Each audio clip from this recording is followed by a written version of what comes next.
Shakur Stevenson versus Robson Conceicao. I hope I'm saying his name right.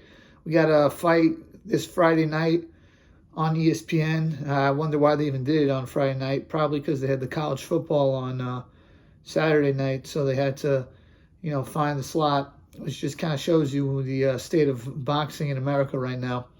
But Shakur Stevenson, homecoming fight in Newark, New Jersey.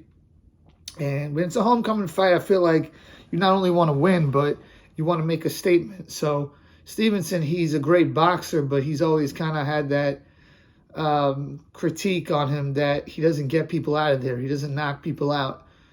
So versus Herring, when he fought Jamal Herring, he did a great job of pressing forward, dominating the fight, and he was able to get the stoppage in the 10th round.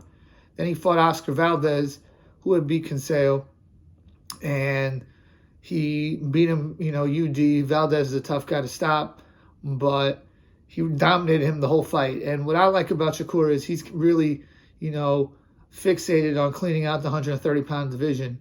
So if he were to beat Conseico and then he were to get the rest of the titles later on, either, later this year, probably early next year, he's going for that undisputed at 130. That's pretty freaking cool. I saw the Conseico and Valdez fight, and I remember at the time there was a lot of controversy because Valdez, he had failed the drug test, but they still let the fight go on.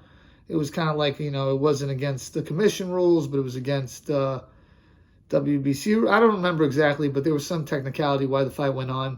And a lot of people thought Conseico had won the fight. Me, I didn't think that, because to me, even though he got off to a 4-0 lead, the last 8 rounds, he just didn't do much. And to me, he was showboating the whole time, like he had the fight in the bag. But to me, he just got outworked every round. And you can't win a fight showboating. So I thought Valdez won that fight. But still, I like that Stevenson's fighting the guy that a lot of people thought beat Valdez after beating Valdez. So I think that's pretty cool. I think Stevenson is the real deal. I think Shakur Stevenson has the opportunity to be the #1 boxer on the pound-for-pound list down the line. He has that kind of talent, and they're going to build him up well, Top Rank. At 130 right now, there aren't really any big fights for him, so I think he'll have to clean out 130 and then go to 135. I suspect that they're going to do a Shakur Stevenson-Vasily Lomachenko fight down the line, and I think they're going to do that fight when they feel like Vasily Lomachenko is kind of over the hill, so their young guy, Shakur Stevenson, can beat their old champion.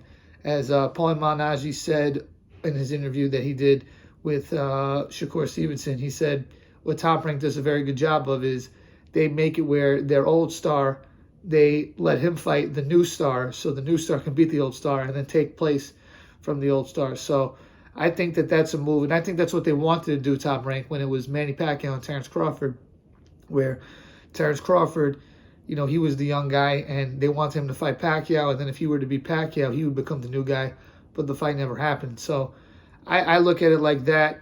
I think that this fight could be another Herring fight. Conseico doesn't have a lot of power, but I do like his boxing ability, Conseico. He is really slick. He's an Olympic gold medalist. Stevenson, of course, was the Olympic silver medalist, the famous picture of him crying when he, lost the, Olympic championship match. But, it's all good. He was a kid. But I think that this is going to be a very one-sided affair. I'm looking at Stevenson to win a UD. I think he could stop him late, but I don't think he does. Most likely he wins widely. And I think the thing with Stevenson is when you're not a big puncher, you got to either if you're a young guy, you got to be a big puncher. You got to talk a lot of trash, and he's not really very good at either as of right now. So, and he's got a real good smile, and he seems like a real good guy. But I think that when you are like that, it's hard to sell tickets and it's hard to bring people into the arena when you're not a huge puncher and you're also not the bad guy like Floyd Mayweather was. But we'll see how he conducts himself. I remember versus Herring, he was talking a lot of trash, and he was trying to do that more versus Valdez. I think he understands he has to do that to sell tickets. But he has kind of grown a lot and gotten a lot stronger with his, just his physical strength. So maybe he develops, a little bit more power. But I think the problem is that when you are a right-handed person and you're fighting from the southpaw stance, guys have done that, like Andre Ward. He was lefty and he fought orthodox. Oscar De La Hoya, same thing, lefty, fought orthodox. Miguel Cotto, they have great jabs and hooks, but with their lead hand, but they don't have a lot of power in their other hand. And I think that that's the problem that Stevenson kind of falls into. But from a distance control standpoint, he's incredible. And from a defensive standpoint, he's great. And what I like about Stevenson is he's really focused. You could tell he's really disciplined.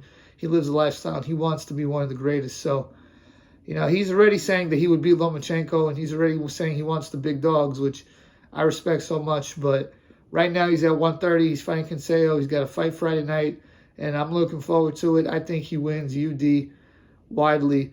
Let me know what you think. Please like, share, comment, and subscribe.